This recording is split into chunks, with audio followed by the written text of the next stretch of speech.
تعلیم کے پرسپیکٹو میں اس کو دیکھنا چاہوں گا۔ تعلیم کا مقصد تو جوڑنا ہے، اس کا مقصد تو اس کو وہ علم کی روشنی فراہم کرنا ہے، اور پھر دوسرا یہ ہے کہ ہم نے اس کے اندر اس کی کیریکٹر بلڈنگ کرنی ہے۔ پھر یہ ہے کہ تعلیم جو ہے وہ تو آپ کو اپنے ملک کے ساتھ جوڑتا ہے، اپنی نیشن کے ساتھ آپ کو وہ جوڑتا ہے۔ اگر تعلیم کے اندر یہ تین چیزیں نہیں ہیں تو وہ تعلیم نہیں ہے۔ سب سے پہلی چیز اس کو ایسی نالج فراہم کرنا، یعنی اکیڈیمکلی اس کو اتنا اسٹرینتھن کرنا اس بچے یا بچی کو کہ وہ آنے والے وقت کے چیلنجز کا مقابلہ کر سکے۔ دوسرا یہ کہ ہم نے اس کی کیریکٹر بلڈنگ کرنی ہے، پرسنالٹی ڈیولپمنٹ کرنی ہے۔ جس کی آپ پرسنالٹی کو ڈیولپ کر لو، اس کے اندر کوئی ویکنس نہ رہے، جس کے کیریکٹر کو آپ بلڈ کر دو۔ اب کیریکٹر میں سب سے پہلی چیز جو آ جاتی ہے آپ کے اپنے دین کے ساتھ جوڑ، آپ کا اپنی قوم اور ملک کے ساتھ جوڑ، یعنی وہ جو رشتہ ہے وہ اس کے اندر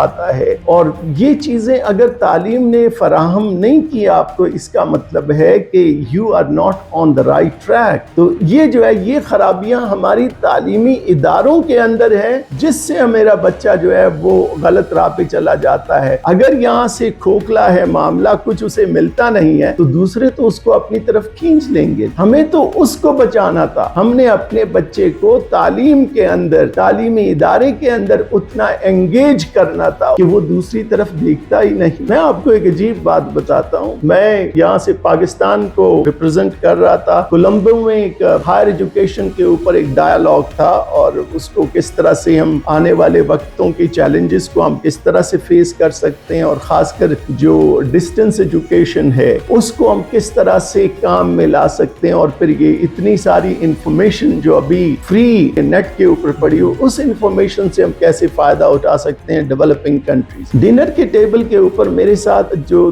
دو وائس چانسلرز جو تھے وہ تامل ناڈو کے تھے، وہ بھی میرے ساتھ بیٹھے ہوئے تھے۔ میں نے ان سے میں نے پوچھا، میں نے کہا اب اس وقت جب ہم گئے تھے تامل ناڈو واز کام، تامل ناڈو میں ایجوکیشن جو ہے اس کی ان کی یونیورسٹیز، میں نے کہا how did you do it? ان سے میں نے پوچھا کیسے ہوا یہ تامل ناڈو میں ایک دم، یعنی آپ نے جو ہے یہ پورا یو ٹرن آپ نے لے لیا، یہ کیسے ہوا، کیسے ممکن ہوا؟ آپ حیران ہوں گے، there may be other factors also, but their answer was sir through higher education۔ میں نے کہا how come؟ کہتے ہیں کہ we took the universities there to Tamil Nadu. With the universities we gave every opportunity to the student for their personality development۔